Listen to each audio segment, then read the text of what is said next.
Boring na ba ang inyong war games? Paulit-ulit na lang ba? Pasok? Labas? Ganon na lang palagi? Nako, talagang ang boring yan. Gusto mo bang tulungan kita dyan? Aking giliw na viewers. Meron ako dito para makatulong. Para bumalik ang walang katapusan ninyong kaginhawaan. Alam nyo na yon. Pag bago pa lang talaga ang relasyon, di ba? Parati kayong exciting. Gusto nyo, kinabukasan na. Gusto nyo, hilahin na ang oras. Kasi gusto mo nang makita si jowa para maumpisahan na. Pero, habang tumatagal, nakakasawa rin, di ba? Paulit-ulit na lang. Kaya naman Dudong, Inday, kung nakikinig ka, nanonood ka, eto, ang mga magpapasiklab sa inyong dalawa kung malamig ang paligid ninyo. Number 1, eto, gawin ito ng biglaan. Kung hindi kayo busy, biglain si partner. Itutok mo na agad at huwag nang pumalag, Inday.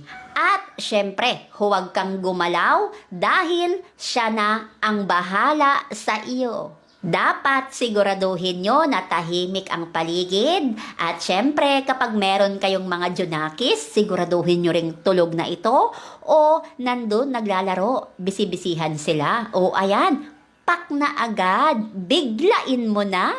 Alam nyo, mas maganda kung minsan hindi pinaplano, hindi mo sinasabi. Kaya ayan, kapag binibigla, nako, merong exciting. O diba, kakaiba? Isipin nyo na bagets pa kayo. Marahil medyo weird, lalo na kapag may katandaan na talaga, yung matanda na. Pero kapag iniisip nyo na mga bagets pa kayo, before mag-modern warfare, nakakadagdag ito sa gigil at nakaka-L. Dagdagan mo na lamang ng IBOG. Nako, alam mo na yon. Yan, subukan nyo yan. At siguraduhin nyo lamang na magtago kayo. Hindi kayo makikita ng inyong mga junakis. Baka sabihin kung baka nababaliw na kayo. O, diba? Ito pa, mag-practice ng hindi inaaraw-araw. Kung gusto mo talagang isolve ang iyong kapareha, i-reserve mo ang inyong mga lakas. At sigurado, pagdating ng panahon, ng kailangan mo ng kakampi, andyan siya parati para tumayo at magbigay-pugay.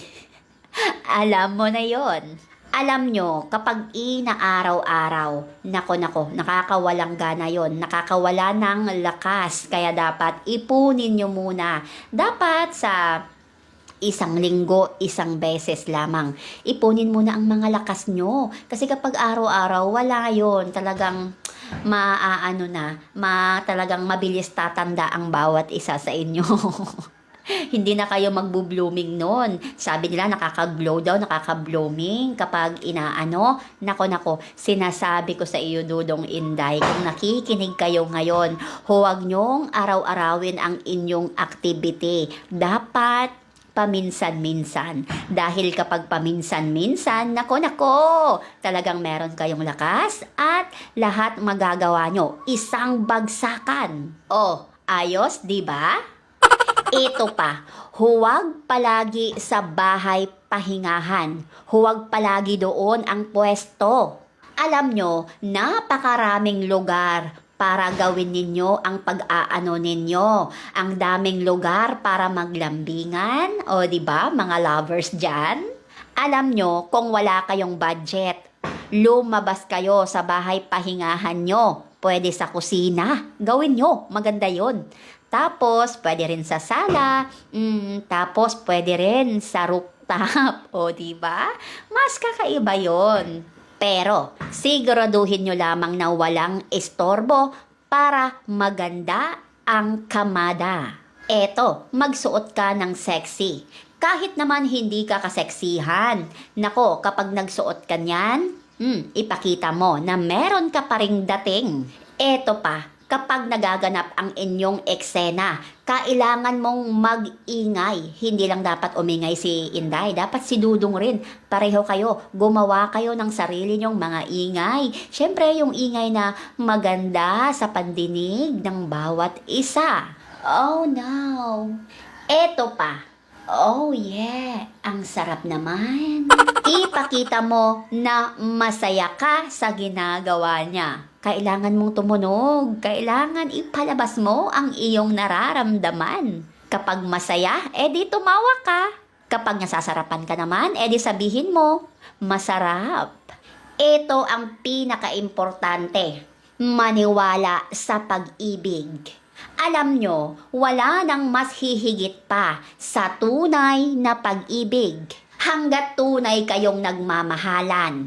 Kahit anong kawerduhan ang gawin ninyong dalawa, ang inyong life, kapag nako, talagang ma-e-enjoy nyo ang bawat ginagawa nyo. Siyempre, choice nyo yan, o diba? Kapag nagmamahalan talaga, kapag tunay nyong mahal ang isa't isa, talagang mapapasiglab talaga yan. Hindi mawawala yung spark ninyo sa bawat isa. Kasi, alam nyo, sa isang couple, hindi mo maipapalabas ang tunay mong L o ang kagustuhan mo kung walang pag-ibig at tiwala sa isa't isa. Eto pa, mag-roleplay muna. Pwede kayong magsuot ng costume. Kunwari, ako ang bombero at merong sunog. Tapos, sasabihin mo, ang init. Siyempre, tatanggalin mo na agad yung costume mo. Agad-agad na, wala nang patumpik-tumpik pa. Siguraduhin mo lamang na walang may maiiwan. At syempre, kunwari bad girl daw siya at ipapanish mo.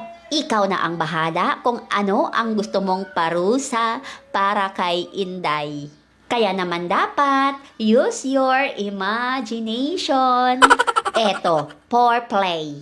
Ito ang pinaka-importante rin. Isa ito sa mahalaga. Pwede nyo itong gawin sa isa't isa ng 15 minutos sa loob lamang ng 15 minutes. At sigurado ako na masosolve nyo ang bawat isa. O diba? Busog na busog? At ikaw naman, Inday, dapat bulungan mo rin paminsan-minsan ang iyong jowa o kahit sino paman. Bulungan mo na ito ang pinakamalaking nakita ko sa balat ng lupa. Para naman mas lalong ganahan si Dudong.